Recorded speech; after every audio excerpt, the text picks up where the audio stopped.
Chabaklita!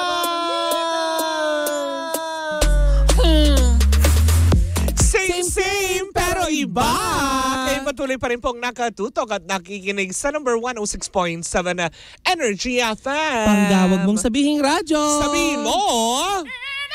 Yun, nakakaloka. Hello sa mga ayan kumakain na ngayon. Lalong-lalo na sa may karinderya, sa mga nagtitinda ng mga pagkain ngayon dyan sa may Agora Market San Juan. Oo. Hello Uy, Maria, po. palalahanan lang natin sila na hinay-hinay lang po sa pagkain na matatabang ngayong Kapaskuhan. Tama, diba? Naku, okay lang naman pong kumain. Wag lumamon. Oo, diba? Kumain lang, wag lang lumamon. May iba na naman yung lyrics. Diba? Oy, Mari, may nakatutok sa atin ngayon. Correct. Batiin lang natin. Sige, go. Na-meet natin siya kagabi. Si Miss Farin Lancova. Isa siyang philanthropist, Mare. Oo nga. At may online store din siya ng mga bags. Yeah, in fairness. Hello po. Hello, sa Miss inyo. Farin. Ayan na. At syempre, batiin din natin ang mga taga-barangay Hulo, Mandaluyong City. Hello po sa Uy, inyong sa mga lahat. taga-Hulo. Ayan At sa na. mga taga-Hulo-Sulo din. Oo, na. Ay, layon na. Hoy, Mari Oy, Mare, nga pala ha, ipagdasal natin yung buong Visayas and Mindanao dahil nung nakaraan, lindol, grabe sila. Yun, diba? Oo. Nakakatakot, diba? Tama naman din yan, diba? Kung hindi naman tayo apektado, pagtulong na lang natin, wala tayong maitutulong na literal, ipagdasal natin. At saka Mare, maging cautious tayo kasi natataon din naman yung panay ang lindol-lindol. Correct, diba? Lalo na nandito sa Metro Manila yung yung West Valley Fault. Yung taray fault line. Yes. It's not my fault. It's not your fault. Diba, ang sinasabi nila ang fault line na Marikina, tama ba? Yes. Please comment down below. At umaabot siya hanggang Kawit, Cavite. Talaga? Sila ang Cavite. Ang fault line? Yes. Nakakatakot. Kaya medyo di ba may nababanggit nga silang the big one? Hindi ako yun Lindol yun. Hindi, the big ka lang. Oo. Pero hindi the one. Not the one. The big group. Uy. The big. Anong chika mo today? Ay naku, hindi pa tayo nagpapakilala. Hindi na tayo nakikilala. Siyempre, diba? Una kagad chika na. Oo. Tsaka na tayo, diba usually kapag nagchichismisan ganyan, nauna muna yung chika bago, pangalan mo nga. Oo nga. Diba? Ako po si Kapitana Sisa. At ako naman yung Tita Cora. At ito pa rin ang Baklita sa Woo! Ayan. Eto ng chika mo. Oy, meron akong chika sa'yo, Mare. Anekla Barba. Ang chika ko sa'yo ngayong araw na ito ay tungkol naman sa pagdaos-daos daw di umano. Ay, nakalin. At pangungulelat daw di umano. Na naman nino. Si OA. ng Showtime sa rating. Ano naman? Oo, na isinagawa ng AGB Nielsen. Oo. Ayan, na lumabas naman Mare nitong November 30, 2023 nung Thursday. Nabubulol na ako. Alam mo Mare, hindi ko talaga malalaman lahat tong chismis na to. Kung hindi ko nasagap dito kay Nay Christine. Dahil Mare, kinukulelat nga daw at may pagchika tong si Nanay Christy na kahit ano daw taas ng ratings ng subscriber ni Vice Ganda, ni Meme Vice Ganda sa Twitter, sa TikTok, sa Facebook kasi milyon-milyon pinag-uusapan, Mare. Correct. Mare, hindi daw nagta-translate into ratings ng viewers. Sa analog. Pero Mare, paliwanag naman ng mga netizen, lalo na ng mga nanonood, magkaiba naman ang digital at saka ang analog. Paano mo naman aasahan na lahat na may hawak na cellphone, may TV? Di ba si Kuna nga nagsabi, Mare, may mga pagkakataon, makaduro naman ako, Tama, diba? Wala. Di ba may mga pagkakataon? Pictures. Diba? May mga pagkakataon, Mare, na nakasindi ang TV ninyo, pero cellphone pa rin ang hawak ninyo. Parang formality na lang na nanonood kayo. Truth. Diba? Oo. Pero parang lingid yata ba ito sa kaalaman ni Nanay Christy? Ay, oo nga. Oo, alam mo. Kasi more on, diba, ngayon, ini-embrace na pati ang digital world. Oo. Katulad niyan, yung mga taong nasa hanap buhay, hindi naman nila mabibit yung mga telebisyon nila dun sa mga kung saan pwesto sila. Correct. Diba, usually nakatutok na yun sa pamilya online. Diba? At finally, Mare, nagbigay na din siya ng pahayag. Sino tungkol na naman? Dun si Nanay Christy. tungkol dun sa mga dun sa mga nagsasabi, yung mga nanlalait sa kanya. Hindi niya naman daw na nababasa yon dahil wala naman daw siyang social media. Oo. So cellphone lang daw, text call lang daw yung ginagawa niya. So kahit ano daw pambabasa kanya, hindi naman daw. Pinatibay na daw yung dibdib niya ng panahon. Ay, talaga. Oo. In fairness, buti na lang. Kasi nga syempre, di ba, sabi ko naman din sa'yo, na yung mga basher na yan, hindi sila magtatagumpay kung hindi mo sila bibigyan ng oras at ng, alam mo yun, para pansinin. Pero naniniwala ka, Mare, na hindi siya nagbabasa? Hindi. Pero paano niya nalaman na bok gumansi? Talaga ba? Hindi na panood din niya yun. Pati yung parinig ni Meme. Hindi, sinend daw sa kanya for sure. Alam mo, ito yung mga nagsisend ng mga ganyan. Yan yung mga nagpapalala ng sitwasyon. Di ba ganyan din ang nangyari kay Kuya Will dati? Oo, diba? Yung mga nasa likod niya. Yung nag-away-away sila. Oo. Na pinarating na ganito. Hindi naman dapat pala. Diba? Kumbaga sa close meeting, tas pararating sa iba, ganito, ganyan. Oo. Hindi naman kasi naman dapat ganyan. Kung mapapanood mo lang yung Mare, yung inilabas na pahayag ni Nanay Christy, may mga nagsabi pa nga daw kay Nanay Christy, Mare. Gumano na rin siya ba? Gumanti ba siya? Hindi. Gumanti ba na? Uy, alam mo, sabi niya, may nagsabi daw sa kanila. Uy, eto, medyo kasiraan ito sa Saan? Sa mundo ng mga stand-up comedian. Ano daw? Kasi may nagchika daw kay Nanay Christy at kay Romel.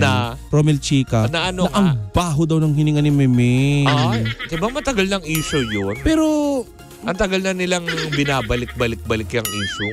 Diyan naman nagsimula yun sa panlalait nila sa ganyan, diba? Oo. Diba? Kaya yata sinabihan din sila ni Meme ng tsaka silang tatlo. Diba? Ngayon ginantihan, tapos gumanti ulit, ngayon nakante, Pero alam mo, Mare, pikon talo, ganun yun. Eto nga, nagpaliwanag si Nanay Christy. Kasi chika niya daw dun sa pagtayo ng, pag-ihi na nakatayo ng mga, ng mga trans. Hindi daw yung parang nagpapanggap na lalaki, hindi daw, wag nating literalin. Kaya akala ko ba, hindi siya apektado. Kaya nga. Pero may mga paliwanag si auntie mo, Akala ko ba, hindi ka nagbabasa, Nay. Oo nga. Diba?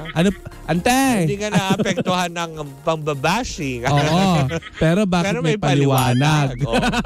Ano daw? Tapos ang chika niya daw, Mare, sinabi niya daw yon upang nang sa ganon ay ilathala na sana daw si Meme wag daw magtago sa kung kani-kaninong palda. Wag daw magparinig. Kailangan direktahin daw. Di kung dinirekta, demanda yung abot. Tingin mo ganon? Oo, syempre, diba? Pero bakit siya, Mare, hindi siya dinidemanda ni Meme? Wala naman. Siguro sa dami ng ginagawa din ni Meme, bakit pa kailangan niyang idagdag pa yun? Ikaw ba, Mare, on national, on social media, ganun, ilabas na mabaho yung hininga? Yung amoy prutas na bulok yung hininga mo. Hindi. Kung hindi naman totoo, bakit itong maapekto? Sa bagay. Diba? Bakit kailangang maging big deal sa akin kung alam ko din naman? Malamang ganun din kay Meme yun. Oo. Kasi diba, Diyos ko naman, ilang tao na may nakasalamuhan ni Meme. Tsaka isa pa, syempre, kahit paano sa dami ng sponsors niya. Diba naka-veneers na nga siya? Oo, ng Urban Smile. Diba? Na nakakaloka. So, ano pang papatunayan niya. Diba? Sa bagay ko pag pinatulan ni Meme at nagdemanda siya, para niya diba? Para lang niyang sinabi na amoy imburnal talaga yung bibig niya. Tsaka hindi naman din siguro. Pasintabi sa mga kumakain. Tama. Diba? Pero ayun, Mare, hanggang saan kaya aabot itong patotsadahan? Well, parang sa tingin ko ngayon, tumigil naman na sa kampo ni Vice. Parang wala rin naman na tayo nakikita na papanood. Kasi nagko-concentrate na sila sa sa program nila. Oo. So, parang sa ngayon, parang wala naman na. Sabi nga ni Nanay Christy. Winan-time lang talaga siguro niya na pahagingan. Sabi ni Nanay Christy. Kung talagang marami kang subscriber at saka mga followers, bakit nangungulelat kayo? Bakit daw tinalo pa daw sila ng Kasi Mari, kung titignan mo yung yung ratings. Ang EAT 4.2. No, umi-air lang siya sa TV5. Etong Itbulaga naman, umi-air lang siya sa GMA. Nakakuha siya ng 3.3%. Etong Showtime, Mare, 2.7%, umi-air siya sa GTV, A2C Kapamilya Channel, at saka Jeepney TV. So, ibig sabihin, napakalaki sana ng platform nila, napakarami ng platform. Hindi, kasi sa kapamilya, yan, yung 2.7 na yan. Ang tinitingnan kasi dyan, hindi naman siya, kumbaga parang, actually sila na rin nagsabi. Hindi naman sila nakikipag-competition talaga to be on top. Yes. Dahil ang priority nila is makapagpasaya ng tao.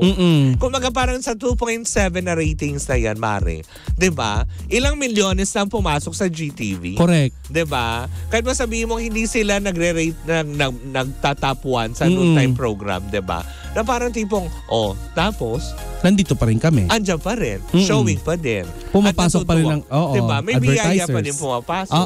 Ibig sabihin yung 2.7, nangulelat ka pangatlo na tipong among 3. Then syempre yung mga tao ngayon, sa 104 million Filipinos, sabi nga ni Catriona Gray, excuse me, hindi kasama yung ubo.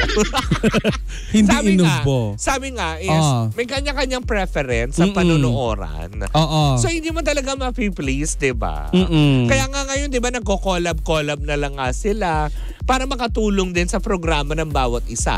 Paulo Ballesteros and Vice Ganda nagsama sa isang food chain commercial. Correct. Diba? So it means lang na tipong hindi na nila tinitignan na magkaaway yung bawat isa. Kung hindi, nagtutulungan sila para mas mahatak yung programa ng bawat isa. Alam mo, nakita ko nga doon sa comment section, marami nagsasabi na itong si Christy lang ang nagpapasabong-sabong sa lahat ng mga shows. Yeah. Parang kasi hindi naman sila naapektuhan. Parang wala naman naparinig sila ang TVJ nitong mga nakaraang buwan. Wala na, tumigil lang nga. As in talagang, diba, nag-concentrate na rin sila sa programa nila. Even ang Itbulaga, wala na din eh. Kanya-kanya na, natapos na talaga yung sigalot na parang, bubuhayin na naman po ba natin to?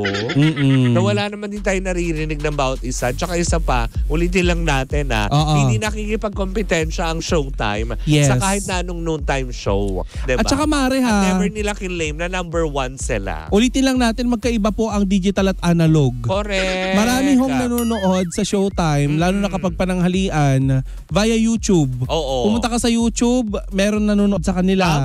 Diba? Ang taas ng viewers nila. Diba? Hindi pa natin alam, Mare, kung maraming nanonood sa kanila sa TFC. Oo, diba? Iba pa yun nasa abroad. Hindi pa rin naman sinama yun, diba? So, diba? Para sa akin, para maging big deal yung rating, ang importante sumasahod ang buong staff. At saka, may naiangkat silang pera. Hindi naman lahat talaga na isasama. Tignan mo yung germs nga, 99.9% lang ang napapatay ng alcohol. May 0.1 na naiiwan. Hindi 100%. Diba? Kaya yun lang, diba? Hindi mo gagawing brand X ang Showtime. Pero alam mo, kung ako naman din kay Meme Vice, alam mo, no? Padala na lang niya ng regalo tong Pasko para matapos na, diba? Yung parang, sige na matapos. Yung parang ginagawa ni Gretchen Barreto. Yung para matapos na lang, diba? Na tipong okay na.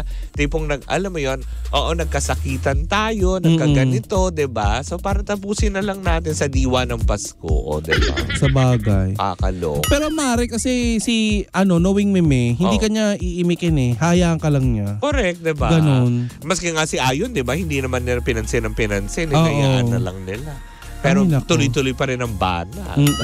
Nakakaloka. Hayaan na natin. Anyways, 20 days to go before Christmas, diba? Sana bago magpasko, diba? Matapos mga issue na ito. Oo, nakakatuwa si Bea Alonzo at si Nanay Lolita. Okay na sila. Okay na sila, diba? Diba? Sabi nga, diba? At saka congrats nga pala kay Bea Alonzo. Citizen na siya, Mare, ng Spain. Ay, wow! Diba? Taray. Hola, amiga! Vamos, tombala kama.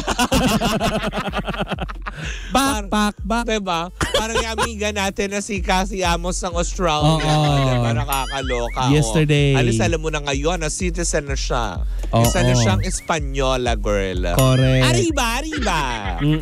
Ay, nako, nakakaloka. Vamos, tombala kama.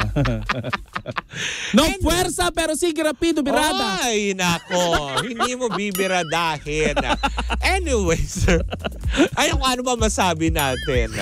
El Camo de Campa. Todo descarga de reposado de empanada. Wow. Ay, nako, tigilan na natin to. Anyways, maraming salamat naman sa inyong paggantabay. Muli po ako si Kapitana Sisa. At ako naman yung Tita Cora. At ito pa rin ang Baklitas.